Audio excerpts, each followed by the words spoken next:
Price the lord, hallelujah. ದೇವರ ನಾಮಕ್ಕೆ ಸ್ತೋತ್ರವಾಗಲಿ. ಪ್ರಾರ್ಥನೆ ಮಾಡಿಕೊಳ್ಳೋಣ. ಸರ್ವ ಸೃಷ್ಟಿಕರ್ತನ ತಂದೆಯ ದೇವರೇ, ಮಗನ ದೇವರೇ, ಪರಿಶುದ್ಧಾತ್ಮನೇ, ನಿಮ್ಮ ನಾಮಕ್ಕೆ ಸ್ತೋತ್ರ ಸ್ವಾಮಿ. ಇವತ್ತಿನ ಈ ಒಂದು ಸಂದೇಶವನ್ನು ಕೂಡ ಹೇರಳವಾಗಿ ಆಶೀರ್ವದಿಸಿದೆ. ನಿಮ್ಮಿಂದ ನೇಮಕವಾದಂತಹ ದಿವಸ ಸಮಯವಾಗಿದೆ.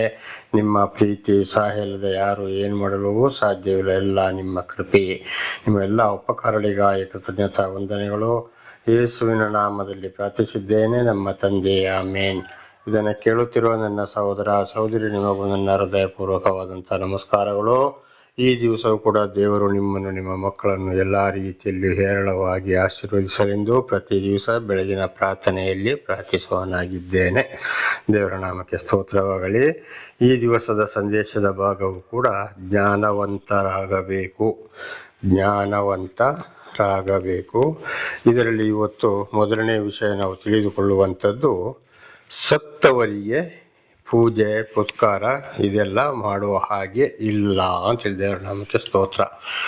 ಇವತ್ತು ಸತ್ತ ಮೇಲೆ ಪ್ರತಿಯೊಬ್ಬರಿಗೆ ದೇವರು ಆಯುಷ್ಯ ಫಲ ಕೊಟ್ಟ ಮೇಲೆ, ಸತ್ತ ಮೇಲೆ ಅವರಿಗೆ ಅವರ ಆತ್ಮವು ಅಂದರೆ ಅವರ ಜೀವವು ದೇಹದಿಂದ ಹೊರಗಡೆ ಹೋಗುವಂಥದ್ದು.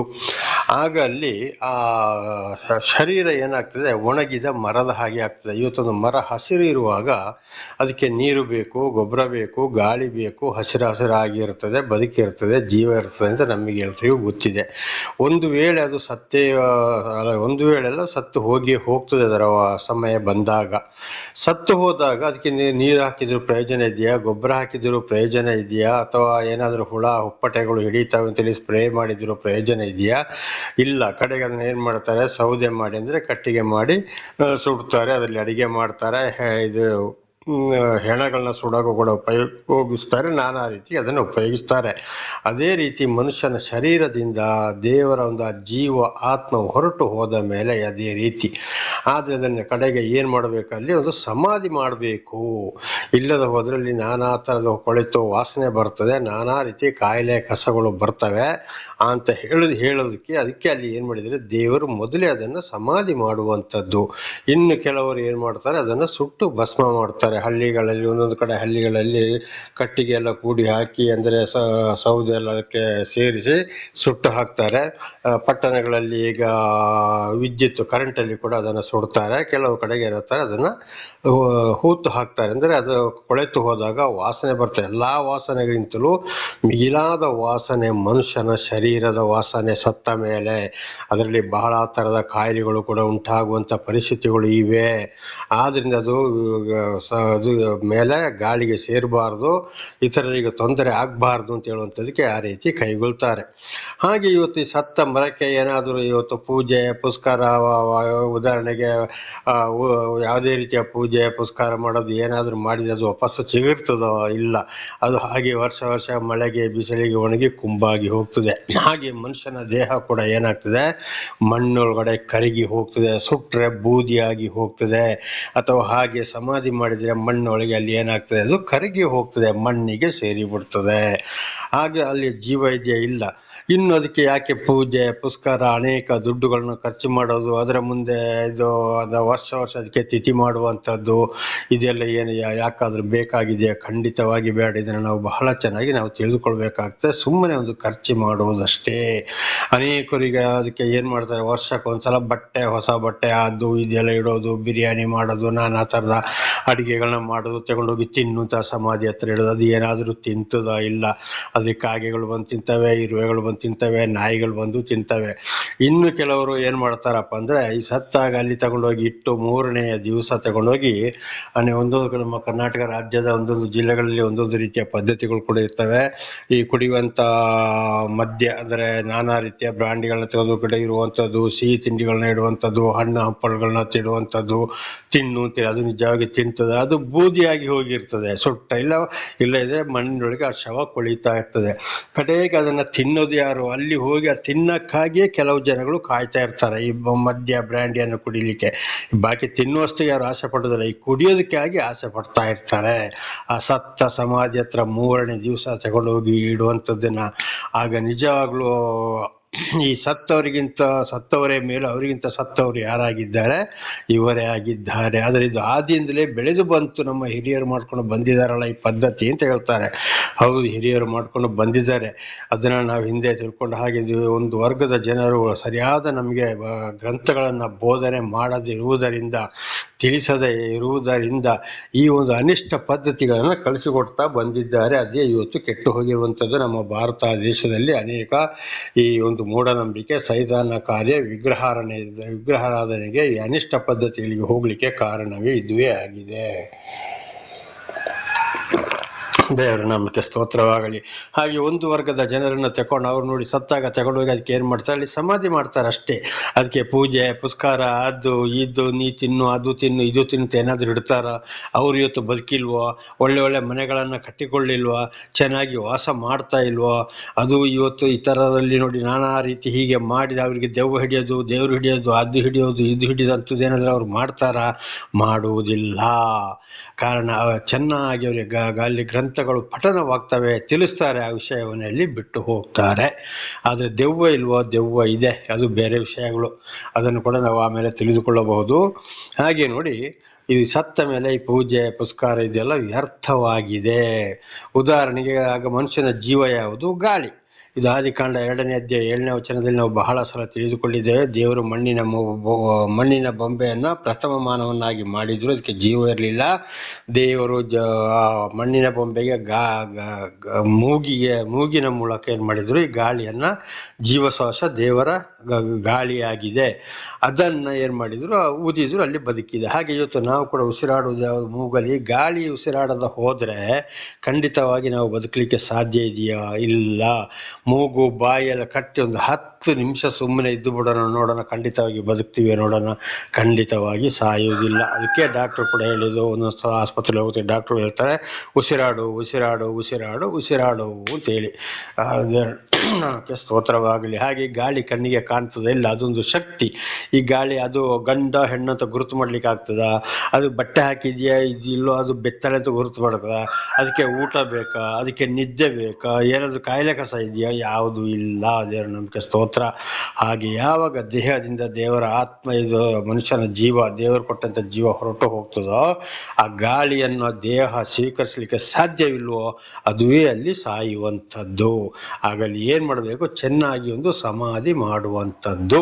ಅದಕ್ಕೆ ಎಷ್ಟೋ ತಿಥಿಗೆ ಖರ್ಚು ಮಾಡೋದು, ಅವ್ರನ್ನ ಕಡಿಯೋದು, ಇವ್ರನ್ನ ಕಡಿಯೋದು, ಒಂದೊಂದು ಕಡೆಗೆ ಮೇಕೆ ಕುರಿಗಳನ್ನ ಕಡಿಯೋದು, ಒಂದೊಂದು ಕಡೆ ಒಂದೊಂದು ಜಿಲ್ಲೆಗಳಲ್ಲಿ ಎಷ್ಟೋ ಕ್ವಿಂಟಲ್ ಗಟ್ಟಲೆ ಹಂದಿಯನ್ನು ಕಡಿಯುವಂಥದ್ದು, ಮದ್ಯಪಾನ ಧೂಮಪಾನ ಕುಡಿಯೋದು, ತಿನ್ನೋದು, ಕಡೆಗೆ ಇಲ್ಲದ ನ್ಯಾಯಗಳನ್ನ ತಗೊಳ್ಳೋದು, ಅಲ್ಲಿ ಹೊಡೆದಾಟ ಮಾಡುವಂಥದ್ದು, ನಾನಾ ರೀತಿ. ಕಾರಣ ಯಾವುದು? ಈ ದುಷ್ಟ ಅನಿಷ್ಟ ಪದ್ಧತಿ ಒಂದು. ಎರಡನೇ, ಇವತ್ತು ದುಡ್ಡಿದ್ದವರು ಬೇಕಾದಷ್ಟು ಇದನ್ನು ಮಾಡ್ತಾರೆ. ದುಡ್ಡಿಲ್ಲದವರು ಏನು ಮಾಡ್ತಾರೆ ಪಾಪ, ಅಲ್ಲಿ ಇಲ್ಲಿ ತಿಥಿ ಮಾಡಬೇಕು, ತಂದೆ ಸತ್ತ, ತಾಯಿ ಸತ್ತ, ಅವ್ರು ಸತ್ತರು, ಇವರು ಸತ್ತರು ಅಂತ ತಿಳ್ಕೊಂಡು ಸಾಲ ಮೂಲ ಮಾಡಿಕೊಂಡು ಬಡ್ಡಿಗೆ ದುಡ್ಡು ತೆಕ್ಕೊಂಡು ಅದನ್ನು ತೀರಿಸ್ಬೇಕಾದ್ರೆ ದೇವರೇ ಗತಿ. ಏನಾದರೂ ಪ್ರಯೋಜನ ಇದೆಯಾ? ಇಲ್ಲ. ಮಕ್ಕಳಿಗೆ ಸರಿಯಾದ ವಿದ್ಯಾಭ್ಯಾಸ ಇಲ್ಲ, ಬಟ್ಟೆ ಇಲ್ಲ, ಆರೋಗ್ಯಕ್ಕಿಲ್ಲ, ಕಡೆಗೆ ಬಡ್ಡಿಗೆ ಬಡ್ಡಿ, ಸಾಲ ಕೊಟ್ಟವ್ರದ್ದು ತೊಂದರೆ, ಬಡ್ಡಿಯವ್ರದ್ದು ತೊಂದರೆ, ನಾನಾ ರೀತಿ ಕೂಲಿ ಪಾಲಿ ಮಾಡಿ ತಿನ್ನೋರ್ದು ಗತಿ ಅಂತೂ ಹೇಳೋದೇ ಬೇಡ. ಅದಕ್ಕೆ ಖಂಡಿತವಾಗಿಯೂ ಇದೆಲ್ಲ ಸತ್ತವರಿಗೆ ನಿಜವಾಗ್ಲೂ ನಾವು ಇದನ್ನು ಸರಿಯಾಗಿ ಗಮನಿಸ್ತಾ ಬಂದಾಗ ಅವರಿಗೆ ತಿಥಿ ಕರ್ಮ ಯಾವುದು ಇಲ್ಲ. ಆದರೆ ಸತ್ತಲ್ಲಿ ಒಂದು ಸೂತಕ ಇದೆ, ಬರೀ 7 ದಿವಸದ ಸೂತಕವನ್ನು ಸೂಚಿಸ್ತದೆ. ದೇವರ ನಂಬಿಕೆ ಸ್ತೋತ್ರವಾಗಲಿ. ಯಾವುದರಲ್ಲಿ? ಬೈಬಲಲ್ಲಿ 7 ದಿವಸದ ಸೂತಕವನ್ನು ಸೂಚಿಸ್ತದೆ. 7 ದಿವಸ ಕಳೆದು 8ನೇ ದಿವಸ ಮನೆ ಮಠ ಎಲ್ಲ ಚೆನ್ನಾಗಿ ತೊಳೆದು, ಸಾಮಾನುಗಳನ್ನ ತೊಳೆದು, ಎಲ್ಲ ಬಟ್ಟೆ ಬರಿಗಳನ್ನು ತೊಳೆದು ಮನೆ ಶುದ್ಧ ಮಾಡುವಂಥದ್ದು. ಅದು ಯಾರ ಕೈಯಲ್ಲಿ ಶುದ್ಧ ಮಾಡುವಂಥದ್ದು? ಇವತ್ತು ಉದಾಹರಣೆಗೆ ಮಡಿವಾಳರು ಅಂತ ಇದ್ದಾರೆ, ಅವರ ಕೈಯಲ್ಲಿ ಅವರನ್ನು ಕಳೆದುಕೊಂಡು ಶುದ್ಧ ಮಾಡುವಂಥದ್ದು. ಆದರೆ 3ನೇ ದಿವಸ ಕೂಡ ಇವತ್ತು ಕರ್ನಾಟಕ ರಾಜ್ಯದ ಒಂದೊಂದು ಜಿಲ್ಲೆಗಳಲ್ಲಿ ಒಂದೊಂದು ಜಾತಿ ಜನಾಂಗಗಳಿಗೆ ಇರುತ್ತೆ, 3ನೇ ದಿವಸ ಮಡಿವಾಳರನ್ನು ಕರೆದು ಶುದ್ಧ ಅಂತೇಳಿ ಮಾಡ್ತಾರೆ. ಆದರೆ ನಿಜವಾಗ್ಲೂ ಅವತ್ತು ಶುದ್ಧ ಅಲ್ಲ. ಆದರೆ ನಿಜವಾದ ಶುದ್ಧ ಬರುವಂಥದ್ದೇ 7ನೇ ದಿವಸ. ಆದರೆ 2 ಸಲ ಮಾಡಿದರೂ ಕೂಡ ಬಹಳ ಒಳ್ಳೆಯದೇ ಮಡಿವಾಳರ ಮುಖಾಂತರ. ಆದರೆ ಬೈಬಲ್ ಮುಖಾಂತರ ಬೈಬಲನ್ನು ಹಿಂಬಾಲಿಸುವವರು ಏನು ಮಾಡ್ತಾರೆ, ಅಲ್ಲಿ ಮುಖ್ಯವಾಗಿ ದೇವರಿಂದ ಆಯ್ಕೆಗೊಂಡಂಥ ಸೇವಕರುಗಳು ಸರಿಯಾಗಿ ತಿಳಿದವರ ಮುಖಾಂತರ ಅವರು ಬಂದು ಆ ಸೇವಕರು ಬೈಬಲ್ ಯಾವ ರೀತಿ ಹೇಳ್ತದೋ ಆ ರೀತಿ ಶುದ್ಧಗೊಳಿಸ್ತಾರೆ. 7ನೇ ದಿವಸ ಕಳೆದು 8ನೇ ದಿವಸ ಅದು ಆ ಮನೆಯವರಿಗೆ ಮಾತ್ರ ಸೂತಕ. ದೇವರ ನಾಮಕ್ಕೆ ಸ್ತೋತ್ರವಾಗಲಿ. ಈಗ ಉದಾಹರಣೆಗೆ ಒಂದು ಮನೆಯಲ್ಲಿ ಒಂದು ತಂದೆ ತಾಯಿ ಸತ್ತರೆ ಆ ತಂದೆ ತಾಯಿ ಆ ಮಕ್ಕಳಿಗೆ ಆ ಮೊಮ್ಮಕ್ಕಳಿಗೆ ಮಾತ್ರ ಸೂತಕ, ಹೊರತು ಇನ್ನು ಅವರ ದೊಡ್ಡಪ್ಪ ಚಿಕ್ಕಪ್ಪಂದರಿಗೆ ಅವರಿಗೆ ಇವರಿಗೆಲ್ಲ ಬರೀ ಒಂದೇ ದಿವಸದ ಸೂತಕ. ಮತ್ತು ಅಲ್ಲಿಗೆ ಹೋಗಬಾರ್ದು ಇಲ್ಲಿ ಬರಬಾರ್ದು ಅಂತದ ನಿಜವಾದ ಸೂತಕ ಯಾವುದು, ಈ ತಂದೆ ತಾಯಿ ಸತ್ತರೆ ಅಲ್ಲಿ ಆ ತಂದೆ ತಾಯಿ ಹುಟ್ಟಿದಂಥ ಮಕ್ಕಳಿಗೆ ಮೊಮ್ಮಕ್ಕಳಿಗೆ ಮಾತ್ರ, ಮತ್ತು ಈ ಸೊಸೆಯಂದಿರಿಗೆ. ಬಾಕಿ ಯಾರಿಗೂ ದೊಡ್ಡಪ್ಪ ಚಿಕ್ಕಪ್ಪ ಕುಟುಂಬ ಈ ಕುಟುಂಬ ಅವರಿಗೆಲ್ಲ ಬರೀ ಒಂದೇ ದಿವಸದ ಸೂತಕ. ದೇವರ ನಾಮಕ್ಕೆ ಸ್ತೋತ್ರವಾಗಲಿ. ಹಾಗೆ 8ನೇ ದಿವಸ ಒಂದು ಶುದ್ಧೀಕರಣ ಮಾಡುವಂಥದ್ದು. ದೇವರ ನಾಮಕ್ಕೆ ಸ್ತೋತ್ರ. ಆದರೆ ಹಳೆ ಒಡಂಬಡಿಕೆಯಲ್ಲಿ ಇನ್ನೊಂದು ಪದ್ಧತಿ ಇತ್ತು, ತಲೆ ಬೋಳಿಸುವಂಥದ್ದು, ಸತ್ತವರ ಹೆಸರು ಹೇಳಿ.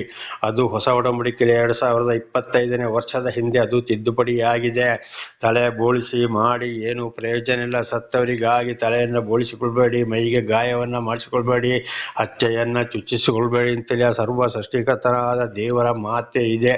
ತಲೆ ಬೋಳಿಸಿ ಏನು ಪ್ರಯೋಜನ ಇಲ್ಲ. ಅವರವರ ಪಾಪ ಪರಿಹಾರಕ್ಕಾಗಿ ಖಂಡಿತವಾಗಿ ಅವರು ಏನು ಮಾಡಬೇಕಲ್ಲಿ, ಆ ದೇವರ ವಾಕ್ಯವನ್ನು ಕೇಳಿ ತಪ್ಪನ್ನು ಒಪ್ಪಿಕೊಂಡು ಮುಂದೆ ಆ ತಪ್ಪನ್ನು ಮಾಡದೆ ಯಾರೇ ಇರ್ಬೋದು ಇಡೀ ಮನುಕುಲವೇ ದೇವರ ಮಾತಿಗೆ ವಿಧೇಯರಾಗಿ ಜೀವಿಸಿದರೆ ಮಾತ್ರ ಆಶೀರ್ವಾದ. ಇಲ್ಲ ಇದ್ರೆ ಖಂಡಿತವಾಗಿ ಸತ್ತವರಿಗೆ ಅನೇಕ ಪಾಪಗಳನ್ನ ಮಾಡಿರ್ತಾರೆ, ನಾನಾ ಥರದ ಅನ್ಯಾಯಗಳನ್ನ ಮಾಡಿರ್ತಾರೆ. ಇಲ್ಲಿ ಜೀವದಲ್ಲಿದ್ದವರಿಗೆ ತಂದೆ ತಾಯಿ ಸತ್ತರೆ ಒಂದು ಹಿರಿಮಗ ಅಥವಾ ಕಿರಿಮಗ ಅಥವಾ ಯಾವುದಾದ್ರೂ ಒಂದು ಮಗ ಅಲ್ಲಿ ತಲೆ ಬೋಳಿಸಿಕೊಂಡು ನೀರಲ್ಲಿ ಮುಳುಗಿಕೊಂಡು ಅಲ್ಲಿ ಏನೇನೋ ಪೂಜೆ ಪುಸ್ಕಾರ ಮಾಡಿದರೆ ಪಾಪ ಪರಿಹಾರ ಆಗುವುದಿಲ್ಲ. ಅವರವರ ಪಾಪಗಳಿಗೆ ಅವರವರೇ ಕಾರಣ ಪಶ್ಚಾತ್ತಾಪ ಪಡುವಂಥದ್ದು. ಇದು ಬೈಬಲಲ್ಲಿ ಒಂದು ಕಡೆ ಬರೆಯಲ್ಪಟ್ಟಿದೆ. ಒಂದು ದೇವಮಾನ ಮನುಷ್ಯ ಒಂದು ಸಭೆಗೆ ಬರೆದಂಥ 2ನೇ ಅಧ್ಯಾಯ 5ನೇ ಅಧ್ಯಾಯ 10ನೇ ವಚನದಲ್ಲಿ, ಜೀವಿತ ಕಾಲದಲ್ಲಿ ಮಾಡಿದ ಒಳ್ಳೆಯದಕ್ಕಾಗಲಿ ಕೆಟ್ಟದಕ್ಕಾಗಲಿ ನ್ಯಾಯ ತೀರ್ಪು ಅಂತೇಳಿ ದೇವರು ನ್ಯಾಯ ತೀರ್ಪಿಗಾಗಿ ಬರುವಾಗ ಅವರು ಸಾಯಕ್ಕಿಂತ ಮೊದಲು ದೇವರ ದರ್ಶನವಾದ ಮೇಲೆ ಅವರ ಹಿಂದಿನ ಹಳೆಯ ಪಾಪಗಳನ್ನ ಬಿಟ್ಟು ಜೀವಿಸಿ ಹೊಸ ಜೀವನವನ್ನು ಮಾಡಿ ಅಲ್ಲಿ ಪರಿಶುದ್ಧನಾಗಿ ಸತ್ತರೆ ಮಾತ್ರ ಅವರು ನೇರವಾಗಿ ಸ್ವರ್ಗಕ್ಕೆ ಹೋಗ್ತಾರೆ, ದೇವರ ಬಳಿಗೆ ಬರ್ತಾರೆ. ಇಲ್ಲ ದೇವರ ದರ್ಶನ ಆಗಿ ಇವತ್ತು ಬೈಬಲ್ ಇರ್ಬೋದು, ಕುರಾನ್ ಇರ್ಬೋದು, ವೇದಗಳಿರ್ಬೋದು, ಇದು ಮಹಾಭಾರತ ಇರ್ಬೋದು, ಭಗವದ್ಗೀತೆ ಇರ್ಬೋದು, ಇದನ್ನೆಲ್ಲ ಚೆನ್ನಾಗಿ ಅರಿತುಕೊಂಡು ಖಂಡಿತವಾಗಿ ಮತ್ತು ಪಾಪ ಮಾಡ್ತಾ ಹೋದರೆ ಅವನು ಎಂಥ ದೇವಮಾನವನೇ ಆಗಲಿ ಯಾರೇ ಆಗಲಿ ನೇರವಾಗಿ ಸುಡುವ ಅಗ್ನಿಕುಂಡಕ್ಕೆ ಹೋಗಬೇಕಾಗ್ತದೆ, ನರಕಕ್ಕೆ ಅಂತೇಳಿ ವೇದಗಳು, ಪ್ರತಿಯೊಂದು ವೇದಗಳು ಗ್ರಂಥಗಳು ತಿಳಿಸುವಂಥದ್ದು ಇದುವೇ. ತಲೆ ಬೋಳಿಸಿದ್ರೆಲ್ಲ ಎಷ್ಟೇ ಪೂಜೆ ಮಾಡಿದ್ರೆ, ಎಷ್ಟೇ ಹಂದಿ ವಂಶನೆ ಕೊಡಲಿ, ಎಷ್ಟೇ ಮೇಕೆ ಕೊಡಲಿ ಅಂದರೆ ಆಡು ಕೊಡಲಿ, ಎಷ್ಟೇ ಕುರಿ ಕೊಡಲಿ, ಎಲ್ಲೆಲ್ಲೋ ದೇವಸ್ಥಾನಕ್ಕೆ ಹೋಗಲಿ, ಎಲ್ಲೆಲ್ಲೋ ಮುಳುಗಲಿ, ಎಲ್ಲೆಲ್ಲೋ ಪಿಂಡ ಹಾಕಲಿ, ಒಂದು ನಡೆಯೋದಿಲ್ಲ. ಜೀವಿತ ಕಾಲದಲ್ಲಿ ಮಾಡಿದಂಥ ಒಳ್ಳೆಯದಕ್ಕಾಗಲಿ ಕೆಟ್ಟದಕ್ಕಾಗಲಿ ಅದುವೇ ದೇವರು ದರ್ಶನ ಕೊಡುವಂಥದ್ದು. ಹಾಗೆ ಸತ್ತವರಿಗೆ ಪೂಜೆ ಇಲ್ಲ. ಇನ್ನು ಕೆಲವರು ಸತ್ತ ಹೆಣವನ್ನು ಏನು ಮಾಡ್ತಾರೆ, ಕಾಲಿಗೆ ನಮಸ್ಕಾರ ಮಾಡ್ತಾರೆ. ಆಗಲೇ ಹೇಳಿದಾಗೆ ಸತ್ತ ಹೆಣದಲ್ಲಿ ಏನಿದೆ ಸುಟ್ಟರೆ ಬೂದಿಯಾಗಿ ಹೋಗುವಂಥದ್ದು, ಮಣ್ಣೊಳಗೆ ಭೂಮಿಯೊಳಗೆ ಮಣ್ಣಾಗಿ ಹೋಗುವಂಥದ್ದು, ಅದಕ್ಕೆ ಹೋಗಿ ನಮಸ್ಕಾರ ಮಾಡುವಂಥದ್ದು. ಜೀವ ಇದ್ದ ಒಂದು ತಂದೆ ತಾಯಿಗಳಿಗೆ ನಮಸ್ಕಾರ ಮಾಡೋದಿಲ್ಲ, ಒಂದು ಹಿರಿಯರಿಗೆ ನಮಸ್ಕಾರ ಮಾಡೋದಿಲ್ಲ, ಒಂದು ಗೌರವವೇ ಕೊಡೋದಿಲ್ಲ. ಇನ್ನು ಸತ್ತು ಮಣ್ಣಿಗೆ ಮಣ್ಣಾಗಿ ಧೂಳಿಗೆ ಧೂಳಾಗಿ ಸುಟ್ಟರೆ ಬೂದಿಯಾಗಿ ಹೋಗುವಂಥ ಹೆಣಕ್ಕೆ ಹೋಗಿ ನಮಸ್ಕಾರ ಮಾಡುವುದು ಇದು ಕೂಡ ಶುದ್ಧ ತಪ್ಪು. ಅದೇ ರೀತಿಯಲ್ಲಿ ಸತ್ತವರ ಪಟದ ಒಂದು ಇಟ್ಟುಕೊಳ್ಳೋದಕ್ಕೆ ಬಟ್ಟೆ ಇಡೋದು, ಆಗಲೇ ಹೇಳಿದಾಗೆ ಬಿರಿಯಾನಿ ಇಡೋದು, ಅದು ಇಡೋದು, ಇದು ಇಡೋದು, ತಿನ್ನು ಅದು ಎಲ್ಲಿ ತಿಂತದೆ, ಅದನ್ನ ಬಿಟ್ಟು ಹೋದರೆ ನಾಯಿಗಳು ತಿಂತವೆ, ಇರುವೆಗಳು ಬರ್ತವೆ, ಕಾಗೆಗಳು ಬರ್ತವೆ. ಇದು ಕೆಲವು ಸಮಾಧಿಗಳಲ್ಲಿ ನೋಡ್ಬೋದು. ಆಗಲೇ ಹೇಳಿದಾಗೆ ಕೆಲವು ಸಮಾಧಿಗಳಲ್ಲಿ ಕೂಡ ಈ ಮನುಷ್ಯರೇ ಅದನ್ನು ಮತ್ತೆ ತಿಂದು ಹೋಗುವಂಥದ್ದು. ಆಗ ನಿಜವಾಗಿ ಸತ್ತವರು ಯಾರಾಗಿದ್ದಾರೆ ಅಲ್ಲಿ ತಿನ್ನಕ್ಕೆ ಆಗಿ ಹಾತೊರಿತಾರಲ್ಲ, ಈ ಮನುಷ್ಯರೇ ಅಲ್ಲಿ ಸತ್ತವರು, ಅವರೇ ಕೊಲೆ ಆಗಿದ್ದಾರೆ ಅಂತ ನಾವು ಇದನ್ನು ತಿಳ್ಕೊಳ್ಬೇಕು. ಅವರಿಗೆ ಸಮಾನರು ಇದು ಎಂಬುದಾಗಿ. ಜೀವ ಇದ್ದಾಗ ಉದಾಹರಣೆ ತಂದೆ ಸಾಯ್ತಾರೆ. ಅಯ್ಯೋ ಅದು ಆಗ ಹೋದ್ಮೇಲೆ ಕೂಗೋದೇನು ಮಾಡೋದೇನು ಅದ್ಮೇ ಇದು ಆ ಪ್ರೀತಿ ಈ ಪ್ರೀತಿ ಅಂತೇಳಿ ಜೀವಿತ ಕಾಲ ಇರುವಾಗ ಸರಿಯಾಗಿ ಒಂದು ಸ್ನಾನ ಮಾಡಿಸಿಲ್ಲ, ಊಟ ಕೊಡಲಿಲ್ಲ, ಬಟ್ಟೆ ಕೊಡಲಿಲ್ಲ, ಆಸ್ಪತ್ರೆಗೆ ನೋಡಲಿಲ್ಲ, ಜಗಳ ಜಟ್ಟಿ ಹೊಡೆಯೋದು ಬಡಿಯೋದು, ಸೊಸೆನ ಮಾತು ಗಂಡನ ಮಾತು ಹೀಗೆಲ್ಲ ಕೇಳಿಕೊಂಡು ಸತ್ತ ಮೇಲೆ ಮಾತ್ರ ತಿನ್ನು ತಿನ್ನು ತಿನ್ನು, ಬಟ್ಟೆ ಹಾಕು ಬಟ್ಟೆ ಹಾಕು ಬಟ್ಟೆ ಹಾಕು. ಎಲ್ಲಿ ಬಟ್ಟೆ ಹಾಕ್ತದೆ, ಎಲ್ಲಿ ತಿಂತದೆ? ಅದು ಜೀವಿತ ಕಾಲದಲ್ಲೇ ಕೊಡಲಿಲ್ಲ, ಯಾವುದು ಇಲ್ಲ. ಸತ್ತ ಮೇಲೆ ಈ ರೀತಿಯ ಈ ಸತ್ತ ಈಗ ನಾವು ತಿಳ್ಕೊಂಡ ಹಾಗೆ ಈ ಸತ್ತ ಒಂದು ಮರದ ಹಾಗಿದ್ದಂಥ ಒಂದು ಶರೀರಕ್ಕೆ ಇದೆಲ್ಲ ಬೇಕಾಗಿದೆಯಾ? ಖಂಡಿತವಾಗಲೂ ಇಲ್ಲ. ದೇವರ ನಮಗೆ ಸ್ತೋತ್ರವಾಗಲಿ. ಉದಾಹರಣೆಗೆ ಮನುಷ್ಯನ ಸರ್ವ ಸೃಷ್ಟಿಕರ್ತನದ ದೇವರು ಹಿಂದಿನ ದ್ವಾಪರ ಯುಗದ 4 ಯುಗಗಳಲ್ಲಿ ಕೂಡ ಬಂದರು ಹೋದರು. ಖಂಡಿತವಾಗಿ ಅಲ್ಲಿ ತಿನ್ನುತ್ತ ಏನಾದರೂ ಕೊಟ್ರ, ಬಟ್ಟೆ ಇಟ್ರ, ಪೂಜೆ ಪುರಸ್ಕಾರ ನಡೀತಾ. ಉದಾಹರಣೆಗೆ ದೊಡ್ಡದಾಗಿ ತಗೊಂಡು ಕಲಿಯುಗದಲ್ಲಿ 2025ನೇ ವರ್ಷದ ಹಿಂದೆ ಸರ್ವ ಸೃಷ್ಟಿಕರ್ತನ ದೇವರೇ ಈಗಿನ ಇಸ್ರೇಲ್ ರಾಷ್ಟ್ರದಲ್ಲಿ ಯೇಸು ಎಂಬ ನಾಮದಲ್ಲಿ ಹುಟ್ಟಿದಾಗ ಅವರು ಮರಣ ಹೊಂದಿದ್ರು, ಅಲ್ಲಿ ಸಮಾಧಿ ಮಾಡಿದ್ರು ಮಾತ್ರ ಅಷ್ಟೇ. ಏನಾದರೂ ಪೂಜೆ ಪುರಸ್ಕಾರ ನಡೀತಾ, ಏನಾದರೂ ತಿಥಿಕರ್ಮಾಂತರ ಮಾಡಿದ್ರ, ಏನಾದರೂ ಮಾಡಿದ್ರ? ಇಲ್ಲ. 3ನೇ ದಿವಸ ಪುನರುತ್ಥಾನಗೊಂಡರು. ಅಂದರೆ ತಂದೆಯಾದ ಅದು ಅವರು ದೇವರ ಅವತಾರ, ಅದು ನಮ್ಮ ಜೀವಿತಕ್ಕೆ ಒಂದು ತೋರಿಸಿಕೊಟ್ಟಂಥ ದಾರಿ. ಹೀಗೆ ನಡೆದ್ರೆ ನೀವು ಕೂಡ ಪುನರುತ್ಥಾನಗೊಳ್ಳುತ್ತೀರಿ, ನಾನು ನಿಮ್ಮನ್ನ ಪುನರುತ್ಥಾನಗೊಳಿಸ್ತೇನೆ ಅಂತ ದೇವರು ಹೇಳಿದ್ದು. ಅದಕ್ಕೆ ಓಂ ಮೃತ್ಯುಂಜಯಾಯ ನಮಃ ಅಂತ ಹೇಳುವಂಥದ್ದು, ಅಂದರೆ ಸಾವನ್ನು ಜಯಿಸಿದಾತಾನೆ ಅಂತ. ಆಗ ಅಲ್ಲಿ ಏನಾದರೂ ನಡೀತಾ? ಏನು ನಡಲಿಲ್ಲ. ಹಾಗೆ ಆಗಿನ ಕಾಲದಲ್ಲಿ ಕೊಟ್ಟಿದ್ದು ಏನಾಯಿತು, ಒಂದು ಮೂಢನಂಬಿಕೆ ನಮ್ಮ ಭಾರತ ದೇಶದಲ್ಲಿ ನಡೆಯುತ್ತಾ ಬಂತು. ಅದರಲ್ಲಿ ಆಗಲೇ ಹೇಳಿದಾಗೆ ಒಂದು ವರ್ಗದ ಜನರು ಇದನ್ನೆಲ್ಲ ಮಾಡ್ತಾರಾ? ಮಾಡುವುದೇ ಇಲ್ಲ.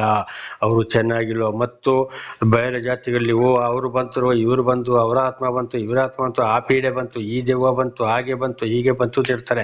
ಆ ವರ್ಗದ ಜನರು ಏನು ಮಾಡಿದ್ರೆ, ಸತ್ತು ಸಮಾಧಿ ಮಾಡಿದ್ರೆ ತಿರುಗಿ ನೋಡುವುದಿಲ್ಲ. ಆಗಲ್ಲಿ ಏನಾಯಿತು, ನಮ್ಮ ಇತರರಲ್ಲಿ ಬರುವಷ್ಟು ಪೀಡೆ ಪಿಶಾಚಿ ದುಷ್ಟ ಶಕ್ತಿಗಳು ಅವರಲ್ಲಿ ಇಲ್ಲ. ಕಾರಣ ಗ್ರಂಥದ ಪ್ರಕಾರ ಅವರು ನಡೆಯುವುದರಿಂದ ಅಲ್ಲಿ ಏನೂ ಸಂಭವಿಸುವುದಿಲ್ಲ. ಇದು ನಮ್ಮ ಜೀವಿತಕ್ಕೂ ಕೂಡ ಒಂದು ಉದಾಹರಣೆಯಾಗಿರಬೇಕು, ಬಹಳ ಎಚ್ಚರವಾಗಿರಬೇಕಾದ್ದರಿಂದ ಸತ್ತವರಿಗೆ ಪೂಜೆ ಪುರಸ್ಕಾರ ಈ ಸ್ತೋತ್ರವಾಗಲಿ. ಹಲ್ಲೆಲೂಯಾ. ಹಾಗೆ ಇನ್ನೊಂದು ವಿಷಯ ಏನಪ್ಪ ಅಂದರೆ, ಬಹಳ ಹಣ ಇದ್ದವರು ಅಥವಾ ಸಾಧಾರಣ ಇರೋರು, ಇನ್ನು ಕೆಲವರು ಸಾಲ ಮೂಲ ಮಾಡಿಕೊಂಡು ಏನು ಮಾಡ್ತಾರೆ, ಸತ್ತಲ್ಲಿಗೆ ಅವರಿಗೊಂದು ಮನೆ ಕಟ್ಟಕ್ಕೆ ಹೋಗ್ತಾರೆ. ಅದು ಸಮಾಜ ಒಳಗಡೆ ಆಗಲೇ ಹೇಳಿದ ಹಾಗೆ ಕೊಳೆತು ವಾಸನೆ ಬರ್ತಾ ಇರ್ತದೆ ಶವ. ಆ ಸಮಾಧಿಯನ್ನು ಸ್ವಲ್ಪ ದಿವಸ ಕಳೆದು ಅಗ್ದು ನೋಡಿದರೆ ಅದರೊಳಗಿಂದ ಕೆಟ್ಟ ವಾಸನೆ, ದುರ್ವಾಸನೆ ಕೊಳಿತಾ ಇರ್ತದೆ. ಇವತ್ತೊಂದು ಉದಾಹರಣೆಗೆ ಒಂದು ದನ ಇರ್ಬೋದು, ಹಂದಿರ್ಬೋದು, ನಾಯಿ ಇರ್ಬೋದು, ಯಾವುದಾದ್ರೂ ಇರ್ಬೋದು, ಸತ್ತಾಗ ಅದನ್ನು ಸಮಾಧಿ ಮಾಡಿದರೆ ಅದು ಇನ್ನಿಷ್ಟೋ ಒಳ್ಳೆಯದೇ. ಒಂದು ವೇಳೆ ಒಬ್ಬೊಬ್ಬರು ಬಹಳ ದೂರ ತಗೊಂಡೋಗಿ ಬಿಸಾಡ್ತಾರೆ, ಯಾವುದೋ ಪ್ರಾಣಿ ಪಕ್ಷಿಗಳು ಬಿದ್ದು ಸಾಯ್ತಾ ಇರ್ತವೆ, ಅಲ್ಲಿ ಕೊಳಿತ ಬರ್ತಾ ಇರ್ತವೆ, ವಾಸನೆ ಬರ್ತಾ ಇರ್ತದೆ. ಅದೇ ರೀತಿ ಶವಗಳು ಒಳಗಡೆ ಕೊಳಿತಾ ಇರ್ತವೆ. ಆದರೆ ಏನು ಮಾಡ್ತಾರೆ, ಅದರ ಮೇಲೆ ಮತ್ತೆ ಇನ್ನು ಕಲ್ಲುಗಳೋ ಇಟ್ಟಿಗೆಯಿಂದ ಇಟ್ಟುಕೊಂಡು ಅದಕ್ಕೆ ದೊಡ್ಡ ಒಂದು ಗೋರಿ ಕಟ್ಟಿ ಅದರಲ್ಲಿ ಎಷ್ಟೋ ಈ ಶಿಲಾಕಲ್ಲುಗಳನ್ನ ತಗೊಬಂದು ಅದರಲ್ಲಿ ಹೆಸರು ಬರೆದು ಅವರಿಗೆ ಒಂದು ದೊಡ್ಡ ಒಂದು ಗೋರಿಯನ್ನು ಮನೆಯನ್ನು ಕಟ್ಟಿಕೊಡುವಂಥದ್ದು. ಅದಕ್ಕೆ ಎಷ್ಟೋ ಸಾವಿರ ಖರ್ಚು. ಈ ಕೊಳೆತು ಹೋಗೋದು ಮಣ್ಣೊಳಗಡೆ ಏನಾಗ್ತದೆ, ಕೊರೆತು ಹೋಗಿರ್ತದೆ. ಸ್ವಲ್ಪ ಗಾಳಿ ಹೊರಗಡೆ ಬಂದರೆ ವಾಸನೆ ತಡ್ಕೊಳ್ಳೋಕ್ಕೆ ಸಾಧ್ಯವೇ ಇಲ್ಲ. ಅಂಥದಕ್ಕೆ ಇವತ್ತು ಗೋರಿ. ಆದರೆ ನಿಜವಾಗಿ ಇವತ್ತು ಅನಾಥ ಮಕ್ಕಳು, ಅನಾಥ ವೃದ್ಧರು, ಅನಾಥ ಆಶ್ರಮಗಳು, ಬಹಳ ಕಷ್ಟ ಸಂಕಟ ದುಃಖದಲ್ಲಿ ಇರೋರು, ಮನೆ ಕಟ್ಟಲಿಕ್ಕೆ ಇಲ್ಲದವರು, ಮದುವೆ ಮಾಡಲಿಕ್ಕೆ ಇಲ್ಲದವರು, ಮಕ್ಕಳ ವಿದ್ಯಾಭ್ಯಾಸಕ್ಕೆ ಇಲ್ಲದವರು, ಆಸ್ಪತ್ರೆಗೆ ಹೋಗ್ಲಿಕ್ಕೆ ಇಲ್ಲದವರು, ಸರಿಯಾಗಿ ವಾಸಕ್ಕೆ ಒಂದು ಮನೆ ಇಲ್ಲದವರು, ಮೈಗೆ ಹಾಕಲಿಕ್ಕೆ ಬಟ್ಟೆ ಇಲ್ಲದವರು, ನಾನಾ ರೀತಿ ಒಳ್ಳೆ ರೀತಿಯಲ್ಲಿ ಜೀವಿಸುವಂಥ ಗಂಡ ಹೆಂಡತಿ ಮಕ್ಕಳು ಬಹಳ ಇದ್ದಾರೆ. ಅಂಥವರಿಗೆ ಇದನ್ನು ದಾನ ಮಾಡಬೇಕಾಗಿದ್ದು. ದೇವರ ನಾಮಕ್ಕೆ ಸ್ತೋತ್ರವಾಗಲಿ. ಇಂಥವರಿಗೆ ಕೊಟ್ಟೆ ನನಗೆ ಕೊಟ್ಟ ಹಾಗೆ ನಾನು ಆಗ ಮತ್ತೆ ನಿಮ್ಮನ್ನು ಆಶೀರ್ವದಿಸುತ್ತೇನೋ ಇಲ್ಲೋ ಅಂತೇಳಿ ಪರೀಕ್ಷಿಸಿ ನೋಡಿ ಅಂತೇಳಿ ದೇವರ ವಾಕ್ಯ ತಿಳಿಸಲ್ಪಡುತ್ತದೆ. ದೇವರ ನಾಮಕ್ಕೆ ಸ್ತೋತ್ರವಾಗಲಿ. ಆದರೆ ಈ ಮಣ್ಣೊಳಗೆ ಕೊಳೆತು ಹೋಗುವಂಥ ಶರೀರ ಕೊಳೆತು ಹೋಗ್ತಾ ಇರ್ತದೆ, ಹೋಗುವಂಥ ಅಥವಾ ಸುಟ್ಟರು ಬೂದಿಯಾಗಿ ಹೋಗುವಂಥದ್ದು, ಅದನ್ನೆಲ್ಲ ಅಲ್ಲಿ ಇದು ಮಾಡಿ ಅದಕ್ಕೆ ಎಷ್ಟೋ ಸಾವಿರ ಖರ್ಚು ಮಾಡಿ 1 ಲಕ್ಷಕ್ಕೆ ಹತ್ರ ಖರ್ಚಾಗ್ತದೆ ಟೋಟಲ್ ಈಗಿನ ಒಂದು ಲೆಕ್ಕಾಚಾರದಲ್ಲಿ. ಈ ರೀತಿ ಮಾಡಿ ಏನು ಪ್ರಯೋಜನ ಇಲ್ಲ. ಮಣ್ಣೊಳಗಡೆ ಅದು ಕುಳಿತಾ ಇರ್ತದೆ. ಅದಕ್ಕೆ ಮತ್ತೆ ಪೈಂಟ್ ಹೊಡೆಯುವಂಥದ್ದು, ಅದು ಸ್ವಲ್ಪ ವರ್ಷ ಮಾತ್ರ, ಆಮೇಲೆ ಕಡೆಗೆ ಅದರ ಅಡ್ರೆಸ್ಸೇ ಇರುವುದಿಲ್ಲ. ಆದರೆ ಸತ್ತಲ್ಲಿ ಒಂದು ಸ್ಮಶಾನಕ್ಕೊಂದು ಗುರುತು ಬೇಡುವ ಬೇಕು. ಅನೇಕ ನಾವು ನೋಡ್ತೇವೆ ಇವತ್ತು ಎಲ್ಲ ಧರ್ಮಗಳಲ್ಲಿ ಒಂದು ಕಡೆ ಸ್ಮಶಾನ ಇರ್ತದೆ, ಒಂದೊಂದು ಕಲ್ಲು ಹಾಕಿ ಅವರೊಂದು ಸ್ಮಶಾನ ಇಷ್ಟ ಆಗಲ ಇತ್ತು ಅಂತೇಳಿ ಒಂದು 4 ಕಲ್ಲು ಹಾಕಿ ಅಥವಾ 6 ಕಲ್ಲು ಹಾಕಿ ಅದನ್ನು ಭದ್ರ ಮಾಡಿರ್ತಾರೆ. ಅದರಲ್ಲಿ ಒಂದು ಕಲ್ಲಿನ ಮೇಲೆ ಹೆಸರು ಬರೆದು ಇಟ್ಟಿರ್ತಾರೆ, ಇದು ಇಂಥವರ ಸಮಾಧಿ ಅಂತೇಳಿ. ಅದು ಒಂದು ಗುರುತು, ಅದಕ್ಕೆ ಒಪ್ಪಿಕೊಳ್ಬಹುದು. ಆದರೆ ಎಷ್ಟೋ ಖರ್ಚು ಮಾಡಿ ಬಡ ಬಗ್ಗರಿಗೆ ಕಣ್ಣ ಮುಂದೆ ಇರುವಂಥ ನೆರೆಕರಳಿ ಇರುವಂಥ ಬಡ ಬಗ್ಗರಿಗೆ ಇಂಥ ಕಷ್ಟ ಜೀವ ಇದ್ದ ಮನುಷ್ಯರಿಗೆ ಸಹಾಯ ಮಾಡೋದು ಬಿಟ್ಟು ಸತ್ತು ಕೊಳೆತು ಹೋಗುವಂಥದ್ದು, ಬೂದಿಯಾಗಿ ಹೋಗಿದ್ದಕ್ಕೆ ಎಷ್ಟೆಷ್ಟೋ ಸಾವಿರಗಳನ್ನ ಖರ್ಚು ಮಾಡ್ತಾ ಇದ್ದಾರೆ. ಇದಕ್ಕೂ ದೇವರು ಖಂಡಿತವಾಗಿ ಒಪ್ಪುವುದಿಲ್ಲ. ಇದು ದೇವರನ್ನು ಅರಿಯದವರು ಮಾಡುವ ಕೆಲಸ. ಆದರೆ ದೇವರನ್ನು ಅರಿತವರು ಕೂಡ ಇವತ್ತು ಇದೇ ಕೆಲಸವನ್ನ ಮಾಡ್ತಾ ಇದ್ದಾರೆ. ದೇವರನ್ನು ಅರಿತವರು ಕೂಡ ಇನ್ನು ಎಷ್ಟೋ ಜನ ಇನ್ನೊಂದು ಅಷ್ಟು ಜನ ಏನು ಮಾಡ್ತಾರೆ, ಸತ್ತ ಸಮಾಧಿಯಲ್ಲಿ ಹೋಗಿ ಅದಕ್ಕೆ ಈ ನಾನಾ ಥರದ ಬಣ್ಣ ಬಣ್ಣದ ಬಟ್ಟೆಗಳನ್ನು ಹಾಕಿ ಬಿಡುವಂಥದ್ದು, ಅದರ ಮೇಲೆ ದೇವಾಲಯ ಅಂತೇಳಿ ಕಟ್ಟುವಂಥದ್ದು. ಸತ್ತವರ ದೇಹದ ಮೇಲೆ ಯಾವಾಗಲೂ ದೇವಾಲಯ ಕಟ್ಟುವ ಪದ್ಧತಿ ಯಾವ ಗ್ರಂಥದಲ್ಲಿಯೂ ಇಲ್ಲ.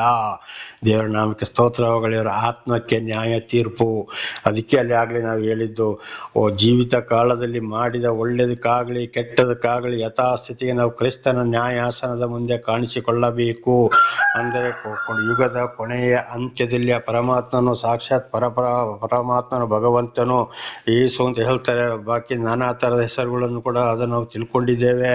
ಕುರಾನಲ್ಲಿ ಅಲ್ಲಾಹ್ ಅಕ್ಬರ್ ಅಂತ ಹೇಳ್ತಾರೆ. ಅಲ್ಲಾಹನು ಕೂಡ ನ್ಯಾಯ ತೀರ್ಪಿಗೆ ಬಂದೇ ಬರುತ್ತಾರೆ. ಇವರು ಸರ್ವ ಸೃಷ್ಟಿಕರ್ತನಾದ ದೇವರು ಒಬ್ಬನೇ. ಹೆಸರುಗಳು ನಾನಾ ಥರ ಬರುವಾಗ ಅವತ್ತು ಅವರ ಜೀವಿತ ಕಾಲದಲ್ಲಿ, ಅಂದರೆ ದೇವರು ಅವರಿಗೆ ದರ್ಶನ ಕೊಡಕ್ಕೆ ಮೊದಲು ಮಾಡಿದ ಗಣನೆಗೆ ತಂದುಕೊಳ್ಳುವುದಿಲ್ಲ.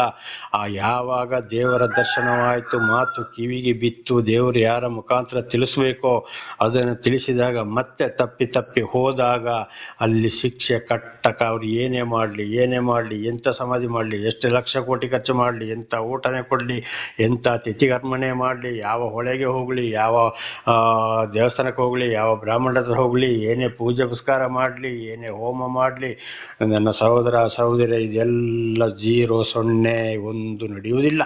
ಜೀವಿತ ಕಾಲದಲ್ಲಿ ಮಾಡಿದ ಒಳ್ಳೆಯದಕ್ಕಾಗಲಿ ಕೆಟ್ಟದಕ್ಕಾಗಲಿ ಮಾತ್ರ ಇದು ನ್ಯಾಯ ತೀರ್ಪು. ದೇವರ ನಾಮಕ್ಕೆ ಸ್ತೋತ್ರವಾಗಲಿ. ಹಲ್ಲೆಲೂಯಾ.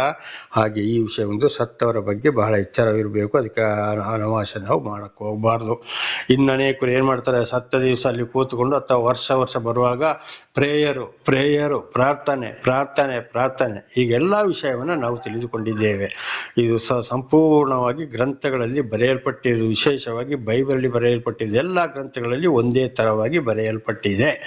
ಆದರೆ ಕೆಲವೊಬ್ಬರು ಏನು ಮಾಡ್ತಾರೆ, ಒಂದು ಗ್ರಂಥಗಳನ್ನ ತಿದ್ದುಪಡಿ ಮಾಡಿ ಈ ಲೋಕದ ವಿಷಯಗಳಿಗೆ ಬೇಕಾದಾಗೆ ಸತ್ಯವನ್ನು ಮುಚ್ಚಿಟ್ಟು ಅಂಥ ಗ್ರಂಥಗಳನ್ನು ನಾಪತ್ತೆ ಮಾಡಿ ಇವತ್ತು ಬೇಕಾದಾಗೆ ಅವರಿಗೆ ಬೇಕಾದಾಗೆ ಮಾಡಿಕೊಂಡಿದ್ದಾರೆ. ಇದು ಕೂಡ ಶುದ್ಧ ತಪ್ಪು. ಖಂಡಿತವಾಗಿ ಆಶೀರ್ವಾದ ಹೊಂದಲು ಸಾಧ್ಯವೇ ಇಲ್ಲ.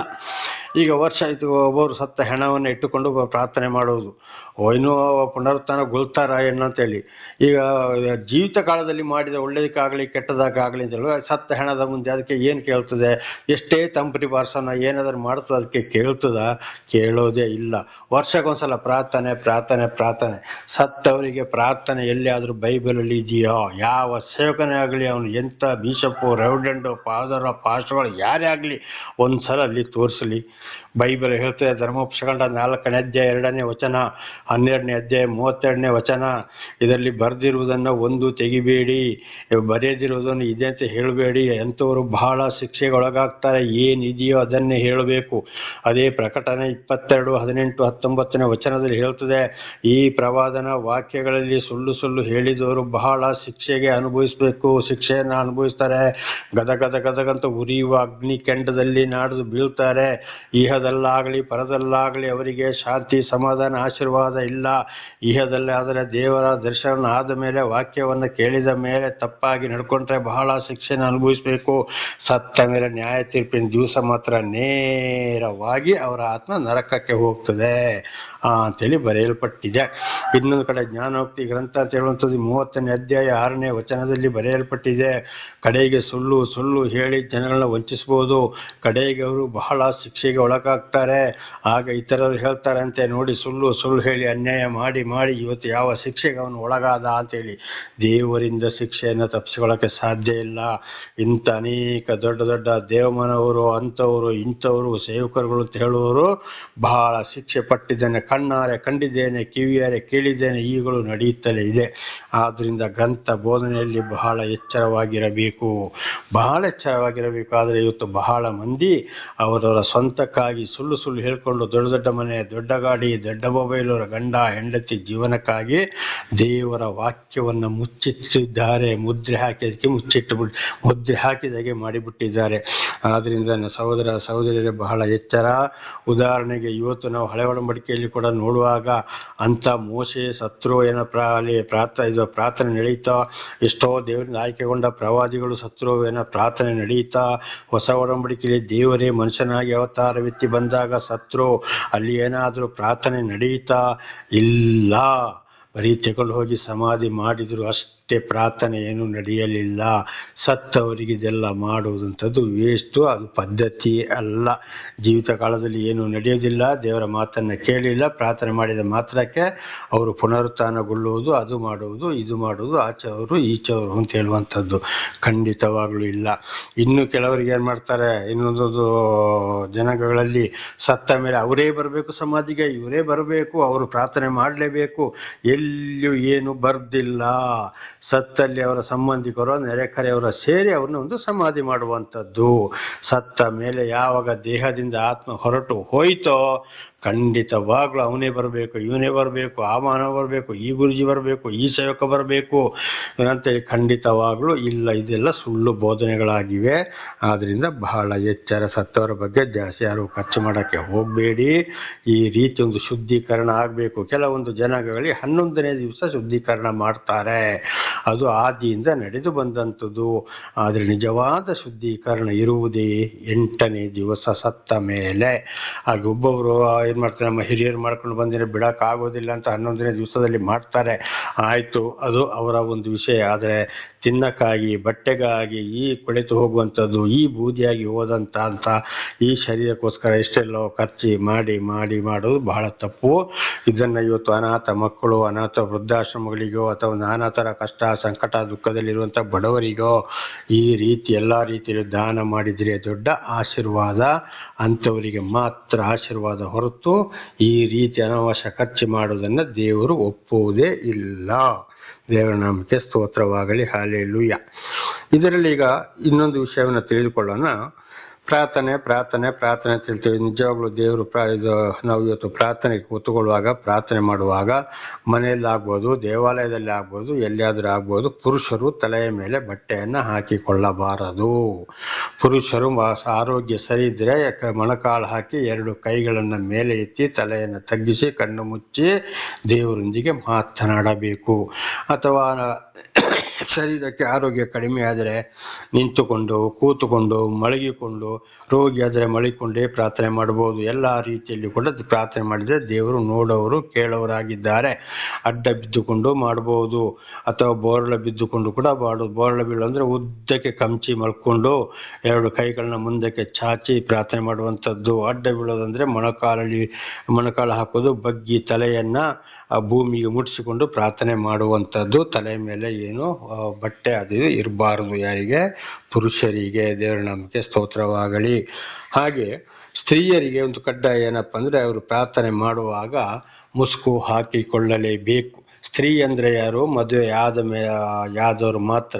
ಅಲ್ಲಿವರೆಗೆ ಎಷ್ಟೇ ವರ್ಷ ಆದರೂ ಸ್ತ್ರೀಯರು ಮದುವೆ ಆಗದೆ ಹೋದರೆ ಅವರು ಕನ್ಯಾ ಸ್ತ್ರೀಯರು. ಅವರಿಗೆ ಈ ನಿಯಮ ಅನ್ವಯಿಸುವುದಿಲ್ಲ. ಆದರೂ ಕೂಡ ಕೆಲವರು ಮಾಡ್ತಾರೆ, ಅದು ಕೂಡ ಬಹಳ ಒಳ್ಳೆಯದೇ. ತಲೆಯ ಮೇಲೆ ಸಂಪೂರ್ಣವಾಗಿ ಒಂದು ಕೂದಲು ಕೂಡ ಹೊರಗಡೆ ಕಾಣದ ಹಾಗೆ ಮುಸುಕು ಹಾಕಿಕೊಂಡು ಪ್ರಾರ್ಥನೆಯನ್ನು ಮಾಡಬೇಕು. ಸ್ತ್ರೀಯರು ಕೈ ಎತ್ತಕ್ಕೆ ಹೋಗಬಾರದು.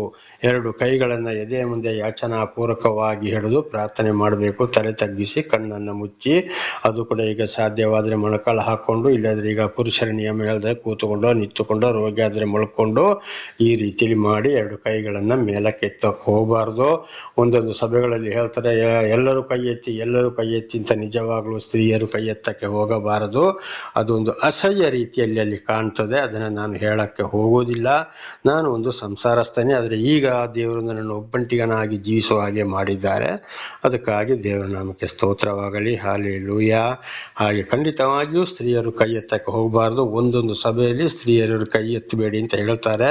ಅದು ಅಂಥವರು ಬಹಳ ಒಂದು ಒಳ್ಳೆಯ ಸೇವಕರಾಗಿದ್ದಾರೆ. ಹಾಗೆ ನಿಜವಾಗ್ಲೂ ಮುಸುಕು ಹಾಕದೆ ಪ್ರಾರ್ಥನೆ ಮಾಡಿದರೆ, ಒಂದು ಅವರವರ ಗಂಡಂದಿರಿಗೆ ಅನ್ಯಾಯ ಮಾಡಿದ ಹಾಗೆ, ಎರಡನೇದಾಗಿ ದೇವ ದೂತರಿಗೂ ಕೂಡ ಬೇಸರ ಅಂತ. ಇದು ಕೂಡ ಬೈಬಲಲ್ಲಿ 1 ಕೊರಿಂಥ 11ನೇ ಅಧ್ಯಾಯ 5 ಮತ್ತು 10ನೇ ವಚನದಲ್ಲಿ ಸ್ಪಷ್ಟವಾಗಿ ಓದ್ಬೋದು. ಈಗಿನವರೊಂದು ಸ್ಟೈಲಿಗೆ ಏನು ಮಾಡ್ತಾರೆ, ಕೂದಲುಗಳನ್ನ ಹೇಗೆಲ್ಲೋ ಬಿಟ್ಟುಕೊಂಡು ಪ್ರಾರ್ಥನೆ ಮಾಡ್ತಾರೆ. ದೇವರಿಗೆ ಇದು ಬಹಳ ವಿರುದ್ಧ, ದೇವರಿಗೆ ಬಹಳ ಬೇಸರ. ಇನ್ನು ಕೆಲವರು ಏನು ಹೇಳ್ತಾರೆ, ಅದು ಆ ಸಭೆಗೆ ಮಾತ್ರ ಹೇಳಿದ್ದು, ಕೊರಿಂಥ ಸಭೆಗೆ ನಮಗೆಲ್ಲ ಅಂತೇಳಿ. ಆಗ ಕೊರಿಂಥ ಸಭೆಗೆ ಹೇಳಿದ್ದು ನಮಗೆಲ್ಲದ್ರೆ, ಆಗ ದೇವರು ಒಂದೊಂದು ಸಭೆಗೆ, ಒಂದೊಂದು ಊರಿಗೆ, ಒಂದೊಂದು ದೇಶಕ್ಕೆ ಬೇರೆ ಬೇರೆ ದೇವರಾಗಿದ್ದಾನ, ಬೇರೆ ಬೇರೆ ಮಾತು ಇದೆಯೋ? ಇದು ಕೂಡ ಎಲ್ಲ ಗ್ರಂಥಗಳಲ್ಲಿ ಇವೆ. ಉದಾಹರಣೆಗೆ ಇವತ್ತು ಮುಸ್ಲಿಮ್ಸ್ ಗ್ರಂಥಗಳು ನೋಡಿ, ಅವರು ಸ್ತ್ರೀಯರು ಮನೆಯಿಂದ ಹೊರಗಡೆ ಬರಬೇಕಾದ್ರೆ ಚಿಕ್ಕ ಮಕ್ಕಳಿಗೆ ಏನು ಮಾಡ್ತಾ ಇದ್ದಾರೆ, ಅವರು ಮುಸುಕು ಹಾಕದೆ ಹೊರಗಡೆ ಬರೋದೇ ಇಲ್ಲ. ಆದರೆ ಇವತ್ತಿನೊಂದೊಂದು ಪದ್ಧತಿಯಲ್ಲಿ ಒಬ್ಬೊಬ್ಬನ ನೋಡ್ತೇವೆ, ಮಾಮೂಲು ರೂಟಿಗೆ ಬಂದು ಬಿಟ್ಟಿದ್ದಾರೆ ಅವರು. ಆದರೆ ಅದು ಬಹಳ ತಪ್ಪು. ಆದರೆ ಮೊದಲಿನವರು ಬಹಳ ಜನ ಆದರೂ ಅಚ್ಚುಮೆಚ್ಚಾಗಿ ಮುಸ್ಲಿಮ್ಸ್ ಅವರಲ್ಲಿ ಇವತ್ತು ಆ ಒಂದು ಪದ್ಧತಿ ಬಹಳ ಉತ್ತಮವಾಗಿದೆ. ಅದೇ ರೀತಿ ನಮ್ಮ ಹಿಂದೂಗಳಲ್ಲಿ ಇವತ್ತು ನೋಡಿದ್ರೆ, ಉದಾಹರಣೆಗೆ ಬ್ರಾಹ್ಮಣರು, ಈ ಸೇಟುಗಳು, ಈ ಉತ್ತರ ಭಾರತದವರು, ಅವರು ಕೂಡ ಮುಸುಕು ಹಾಕದೆ ಇರುವುದೇ ಇಲ್ಲ. ಚೆನ್ನಾಗಿ ಮುಸುಕು ಇವತ್ತಿನ ವಿಜ್ಞಾನ ಯುಗದಲ್ಲಿ ಅದು ಕೂಡ ಬಹಳ ದೂರವಾಗಿದೆ. ಅದು ಬೇರೆ ಇತರ ಜನಾಂಗದಲ್ಲಿ ಅಂತೂ ಇಲ್ಲವೇ ಇಲ್ಲ. ಕೆಲವರು ಇವತ್ತು ನಾವು ಮಾಧ್ಯಮಗಳಲ್ಲಿ ನೋಡ್ತೇವೆ, ಇವತ್ತು ಟಿವಿಯಲ್ಲಿ ಮೊಬೈಲಲ್ಲಿ ನಾವು ನೋಡ್ತೇವೆ, ಪಾಸ್ಟ್ಗಳ ಹೆಂಡತಿಗಳು ಅಂತ ಹೇಳೋರು ಕೂಡ ಅಯ್ಯೋ ಬ್ಯೂಟಿ ಪಾರ್ಲರಿಗೆ ಹೋಗಿ ಕೂದಲನ್ನು ಕಟ್ ಮಾಡಿಕೊಂಡು ಅಲ್ಲಿ ಸ್ಟೈಲು ಮಾಡಿಸಿಕೊಂಡು ಕೂಡ ಇದು ಬರ್ತಾರೆ. ಇಂದಿನ ಜಡೆಯನ್ನು ಅಲಂಕರಿಸಿಕೊಳ್ಳಬೇಡ ಅಂತೇಳಿ ದೇವರ ಭಕ್ತನಾದ ಪೌಲನು ಅಂತ ಹೇಳುವಂಥ ಒಂದು ವ್ಯಕ್ತಿ 1 ತಿಮೋಥಿ 2ನೇ ಅಧ್ಯಾಯದಲ್ಲಿ ಸ್ಪಷ್ಟವಾಗಿ ಹೇಳಿದ್ದಾನೆ. ದೇವರ ನಮಗೆ ಸ್ತೋತ್ರ, ಕೂದಲನ್ನು ಅಲಂಕರಿಸಿಕೊಳ್ಳಬೇಡ ಅಂತೇಳಿ. ಆದರೆ ಇವತ್ತು ಅನೇಕ ಸೇವಕರುಗಳು ಅಂತೇಳಿ ನಾನಾ ರೀತಿಯಲ್ಲಿ ನಾನಾ ಭಾಷೆಯಲ್ಲಿ ಮಾತಾಡ್ತಾರೆ, ದೊಡ್ಡ ದೊಡ್ಡ ಭಾಷಣವನ್ನು ಬಿಗಿತಾರೆ. ಇಲ್ಲಿ ತನ್ನ ಹೆಂಡತಿಗಳನ್ನು ಕಂಟ್ರೋಲ್ ತಗೊಳಕ್ಕೆ ಆಗ್ತಾ ಇಲ್ಲ, ಮಕ್ಕಳನ್ನು ಕಂಟ್ರೋಲ್ಗೆ ಆಗ್ತಾ ಇಲ್ಲ. ನಾನಾ ರೀತಿ ಆ ಹಾಡು ಈ ಹಾಡು, ಆ ಡ್ಯಾನ್ಸು ಈ ಡ್ಯಾನ್ಸು ಅಂತ ಈ ರೀತಿ. ಅಯ್ಯೋ, ಇದರ ಬಗ್ಗೆ ಹೇಳಿ ಪ್ರಯೋಜನ, ಇದೆಲ್ಲ ಬಹಳ ವಿರುದ್ಧವಾಗಿದೆ. ಆದ್ದರಿಂದ ದಯವಿಟ್ಟು ನನ್ನ ಸಹೋದರಿಯರೇ, ಖಂಡಿತವಾಗಿ ಮುಸುಕು ಹಾಕೊಳ್ಳದೆ ಪ್ರಾರ್ಥನೆ ಮಾಡಕ್ಕೆ ಹೋಗಬೇಡಿ. ನಿಮ್ಮ ಚಿಕ್ಕ ಮಕ್ಕಳಿಗೂ ಕೂಡ ಇದೇ ಅಭ್ಯಾಸವನ್ನು ಒಂದು ಕಳಿಸಿ. ಯೇಸು ಅಂದರೆ ಬೇರೆ ದೇವರಲ್ಲ, ಅವರೇ ಪರಮಾತ್ಮ, ಭಗವಂತ, ಸಾಕ್ಷಾತ್ ಪರಬ್ರಹ್ಮನು ಆಗಿದ್ದಾರೆ. ಹಿಂದೆ ಕೂಡ ನಾವು ಇದನ್ನು ತಿಳಿದುಕೊಂಡಿದ್ದೇವೆ. ಆದ್ದರಿಂದ ಆ ನಿಯಮವನ್ನು ಒಂದು ಪಾಲಿಸಲೇಬೇಕು. ದೇವರ ನಾಮಕ್ಕೆ ಸ್ತೋತ್ರವಾಗಲಿ. ಹಲ್ಲೆಲೂಯಾ. ಇದು ಆದಿಕಾಂಡ 24ನೇ ಅಧ್ಯಾಯ 65ನೇ ವಚನದಲ್ಲಿ ಕೂಡ ಇದೇ ವಿಷಯ ಬರೆಯಲ್ಪಟ್ಟಿದೆ. ದೇವರ ನಾಮಕ್ಕೆ ಸ್ತೋತ್ರವಾಗಲಿ. ಹಲ್ಲೆಲೂಯಾ. ಹಾಗೆ ಇದೇ ವಿಷಯ ನಾಳೆಗೂ ಮುಂದುವರಿಯುವುದು. ಪ್ರಾರ್ಥನೆ ಮಾಡಿಕೊಳ್ಳೋಣ. ಸರ್ವ ಸೃಷ್ಟಿಕರ್ತನ ತಂದೆಯಾದ ದೇವರೇ, ಮಗನಾದ ದೇವರೇ, ಪರಿಶುದ್ಧಾತ್ಮನೇ, ನಿಮ್ಮ ನಾಮಕ್ಕೆ ಸ್ತೋತ್ರ ಸ್ವಾಮಿ. ಈ ಒಂದು ಸಂದೇಶವನ್ನು ನನ್ನ ಸಹೋದರ ಸಹೋದರಿ ನೀವು ಚೆನ್ನಾಗಿ ತಿಳಿಯಪಡಿಸಿದ್ದಕ್ಕಾಗಿ ಸ್ತೋತ್ರ. ಇವತ್ತಿನ ಸಂದೇಶದಲ್ಲಿ ಅವರು ಏನಾದರೂ ತಪ್ಪಿ ಹೋಗಿದ್ದರೆ ಅವರು ಇನ್ನು ಮುಂದೆ ಪಾಪಳಿಯಾಗಿ ಪಶ್ಚಾತ್ತಾಪ ಪಟ್ಟು ನಿಮ್ಮಿಂದ ಆಶೀರ್ವಾದವನ್ನು ಹೊಂದಿಕೊಳ್ಳುವಂತೆ ಅವರು ಪ್ರಾರ್ಥಿಸುವ ಹಾಗೆ ವಿಶೇಷವಾದ ಜ್ಞಾನವನ್ನು ಅನುಗ್ರಹಿಸಿರಿ. ನಿಮ್ಮ ಪವಿತ್ರ ಆತ್ಮನ ಮೂಲಕ ಅವರನ್ನು ನಡೆಸಿರಿ. ಅವರ ಮಕ್ಕಳನ್ನು ಕೂಡ ನಿಮ್ಮ ವಾಕ್ಯಕ್ಕನುಸಾರವಾಗಿ ಅವರು ನಡೆಯಲು ಒಂದು ಅಭ್ಯಾಸ ಮಾಡುವುದಕ್ಕಾಗಿ ಅವರಿಗೂ ಕೂಡ ವಿಶೇಷವಾದ ಜ್ಞಾನ ತಿಳುವಳಿಕೆಯನ್ನು ಕೊಡಿರಿ. ನಿಮ್ಮ ಪ್ರೀತಿ ಸಹಾಯ ಇಲ್ಲದೆ ಏನೂ ಮಾಡಲು ಸಾಧ್ಯವಿಲ್ಲ. ನಾನು ಕೂಡ ಹೆಚ್ಚೆಚ್ಚಾಗಿ ತಿಳಿದುಕೊಳ್ಳುವ ಹಾಗೆ ಮಾಡಿದ್ದಕ್ಕಾಗಿ, ಮಾಡ್ತಾ ಇರುವುದಕ್ಕಾಗಿ ಸ್ತೋತ್ರ. ನಿಮ್ಮೆಲ್ಲ ಪ್ರೀತಿಗಾಗಿ ಕೃತಜ್ಞತಾ ವಂದನೆಗಳು. ಯೇಸುವಿನ ನಾಮದಲ್ಲಿ ಪ್ರಾರ್ಥಿಸಿದ್ದೇನೆ ನಮ್ಮ ತಂದೆಯ ಆಮೆನ್. ಇದನ್ನು ಕೇಳುತ್ತಿರುವ ನನ್ನ ಸಹೋದರ ಸಹೋದರಿ, ನಿಮಗೂ ನನ್ನ ಹೃದಯಪೂರ್ವಕವಾದಂಥ ಧನ್ಯವಾದಗಳು. ದೇವರು ನಿಮ್ಮನ್ನು, ನಿಮ್ಮ ಮಕ್ಕಳನ್ನು ಎಲ್ಲ ರೀತಿಯಲ್ಲಿ ಹೇರಳವಾಗಿ